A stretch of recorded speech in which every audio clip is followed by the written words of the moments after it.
ठीक है बच्चों, शुरू करते रिवोल्यूशन अकाउंट। ठीक है, वैसे तो छोटा सा ही रिवोल्यूशन अकाउंट होता है, एक नॉमिनल अकाउंट होता है।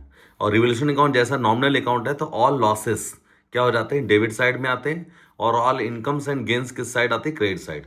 अब इनकम और गेन्स डायरेक्टली तो होती नहीं कि आपको फायदा हो गया, मतलब कहीं से आपको कमीशन रिसीव्ड हो गया, कहीं कुछ ऐसा हो गया, ऐसी कोई इनकम नहीं आती है। यहाँ रिवोल्यूशन करते हैं एसेट्स और लाइबिलिटीज का। किसका करते हैं बेटा, एसेट्स और लाइबिलिटीज का रिवोल्यूशन करते हैं कि एसेट्स और लाइबिलिटीज।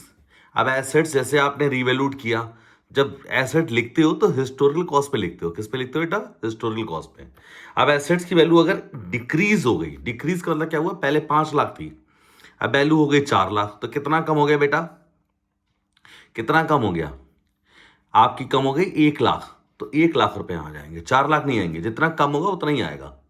सेम ऐसे एसेट्स की वैल्यू थी 5 लाख, अब 5 लाख से बढ़ के हो गई कितनी, 6 लाख। तो जितना इंक्रीज होगा सिर्फ वही आएगा।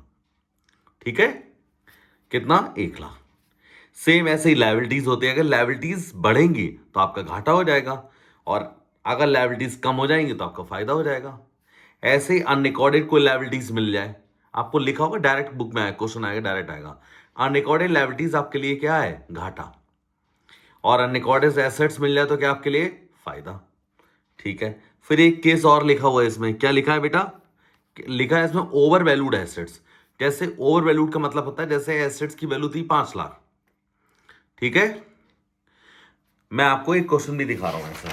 ठीक है, मैंने लिखा भी था, जैसे क्या लिखा है यहां पर, देखो बेटा, यहां पर एक क्वेश्चन मैंने लिखा था, ये है, देखो क्या लिखा, स्टॉक 54,000 का है, कितने का बेटा, 54 का, और वैन अंडर वैल्यूड है 10% से। कितना से है, अंडर वैल्यूड, मतलब 10% कम लिखा गया है। तो ठीक है, पहले इसकी ओरिजिनल वैल्यू देखो कितनी बेटा, 54 इंटू 100, और 10% कम लिखा, इसलिए 100 माइनस 10 कर दिया, तो कितना हो गया बेटा, 90%। ठीक है, ये देखो कितना निकल के आया, 54,000 इंटू 100 अपॉन 90, कितना ओरिजिनल वैल्यू कितनी निकल के आई, 60,000। अब होनी कितनी चाहिए थी, 60, लिखी कितनी बेटा है, 54, तो कितना कम लिखा बेटा, 6,000 रुपये अंडर वैल्यूड है, तो 6,000 रुपये से हमारी वैल्यू, अब तो आप बताओ ओरिजिनल वैल्यू कितनी, 60, और लिखा कितना था, 54। तो 6,000 रुपये इंक्रीज हुआ है, वैल्यू डिक्रीज हुई है, बताओ, इंक्रीज हुई है 6,000 रुपये। तो इंक्रीज वैल्यू किस तरफ आएगी, रिवोल्यूशन अकाउंट के क्रेडिट साइड में आएगी, कौन सी, जो अंडर वैल्यूड होगा। और यही अगर इसका उल्टा कर दो, ओवर वैल्यूड है, ओवर वैल्यूड जैसे बिल्डिंग कितनी दे रखी है, 5 लाख, 6,60,000, और 10% से क्या है, ओवर वैल्यूड है, तो फिर से ओरिजिनल वैल्यू निकालिए। आप ओरिजिनल वैल्यू कितनी, 6,60,000 इंटू 100 तो ऊपर आएगा ही। अगर अंडर वैल्यूड है तो 10% कम कर दो, 10%, 20%, 15%, और ओवर वैल्यूड है 10% बढ़ा दो, 10, 15, 20 जो भी है। तो देखो फिर ओरिजिनल वैल्यू कितनी निकले, 6। अब होनी कितनी चाहिए थी, 6 लाख, लिख कितनी दी आपने, 6,60,000, तो 60,000 ज्यादा लिखे आपने, तो ये किस साइड आ जाएंगे, डिफरेंस कितना आ गया, 60,000। ठीक है, 60,000 किस तरफ लिखा है, रिवोल्यूशन के डेबिट साइड लिखा जाएगा। सेम एज इट इज मैंने वन शॉट निकाल दिया, जैसे देखो 6,60,000 है, अब 10% ओवर वैल्यूड है, तो 10 अपॉन 110 कर दिया, तो डायरेक्टली 60,000 आ जाएगा। दोनों तरह से कर सकते हो आप। ठीक है, चलो तो फिर ये देखते हैं, हमारा ये हो गया, देखो ये अंडर वैल्यूड ओवर वैल्यूड का केस मैंने लिख दिया। Same provision for doubtful rates, अगर प्रोविजन फॉर डाउटफुल रेट्स अगर इंक्रीज होंगे तो किस तरफ आएंगे, डेबिट साइड। इंक्रीज ही होते हैं ज्यादातर, क्या होते हैं बेटा, इंक्रीज, तो किस साइड आ जाएंगे, डेबिट साइड। कोई दिक्कत बात है, और प्रोविजन फॉर डाउटफुल रेट्स अगर कम हो जाएंगे, डिक्रीज हो जाएंगे, तो हमारा क्या हो जाएगा, फायदा। अब प्रोविजन आप जानते हो, प्रोविजन किसके लिए होता है, नॉन लायबिलिटी के लिए, और लायबिलिटी अगर आपकी कम हो जाए तो आपका फायदा ही होगा, सिंपल बात है। और लायबिलिटी अगर आपकी बढ़ जाएगी तो आपको क्या हो जाएगा, घाटा हो जाएगा, सिंपल। अब एक आता है provision for workman compensation claim, ये सिर्फ क्रेडिट साइड में आता है, डेबिट, ये सिर्फ सॉरी डेबिट साइड आता है, क्रेडिट साइड नहीं आता। क्लेम के अमाउंट ज्यादा है और रिजर्व कम बना, जैसे रिजर्व बैलेंस शीट बना 50,000, ठीक है, ध्यान रखना इस बात को, बहुत इंपॉर्टेंट पॉइंट है। रिजर्व बना हुआ कितना, WCR कितना बना हुआ, 50,000, बैलेंस शीट में लिखा 50, और क्लेम है 60 का, तो यहां सिर्फ 10,000 रुपये आएगा। कितना आएगा, 10,000 रुपये। याद रख लोगे इस बात, इतनी तो याद रख लोगे, ठीक है, इतनी बात आप याद रख लेना, ठीक है, पक्का, ठीक है, चलिए। तो यहां तक कोई दिक्कत, किसी को कोई दिक्कत। फिर रिवोल्यूशन का प्रॉफिट और लॉस आप लोग पैसे ही पता है, नॉर्मल होता है कि अगर प्रॉफिट साइड का टोटल ज्यादा आएगा तो हमारा प्रॉफिट होगा, और घाटा साइड का टोटल ज्यादा आएगा तो क्या हो जाएगा, घाटा।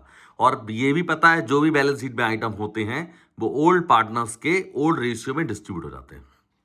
अब यहां पर एक इंपॉर्टेंट पॉइंट और रह गया था बताने के लिए मुझे, टू और बाई। सर ये टू बाई तो बड़ी नॉर्मल चीज है, आप टू और बाई बता रहे, क्यों ऐसा हो रहा है, टू और बाई बता रहे? जैसे टू और बाई मैं इसलिए बता रहा हूं, जैसे मान लो एक बैलेंस शीट बनी हुई है, मान लेते क्या बनी हुई, बैलेंस शीट, और बैलेंस शीट में बिल्डिंग लिखी हुई है कितने रुपए की, 5 लाख की। और अगर मैं एडजस्टमेंट में ये लिख दूं कि बिल्डिंग इंक्रीज्ड, क्या लिख दूं, बिल्डिंग इंक्रीज्ड बाई 6 लाख, तो आप बताओ रिवोल्यूशन में 1 लाख आएगा या 6 लाख आएगा? अगर इंक्रीज्ड बाई लिखा होता तो सेम वैल्यू आएगी रिवोल्यूशन अकाउंट में। क्या आएगी बेटा, सेम वैल्यू रिवोल्यूशन आ जाएगी। तो अगर मैं यहां पर रिवोल्यूशन अकाउंट बनाऊंगा, मैं जल्दी जल्दी इसलिए बता रहा हूं कि थोड़ा सा आराम, थोड़ा सा पता लग जाए आपको जल्दी। क्या लिखा है, इंक्रीज्ड बाई 6 लाख है, 6 लाख है तो बाई में सेम वैल्यू आती है, क्या लिखोगे, बिल्डिंग और 6 लाख लिख दोगे, ठीक है।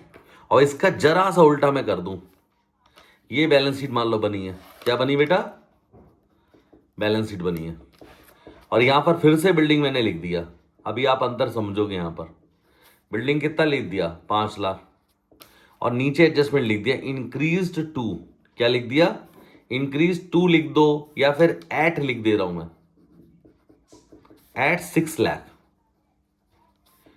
जहां 2 या 8 होता है वहां पता क्या आता है, क्या आएगा बताओ, जहां 2 या 8 होगा पता क्या होगा, वहां बिल्डिंग लिखा जाएगा बाई बिल्डिंग।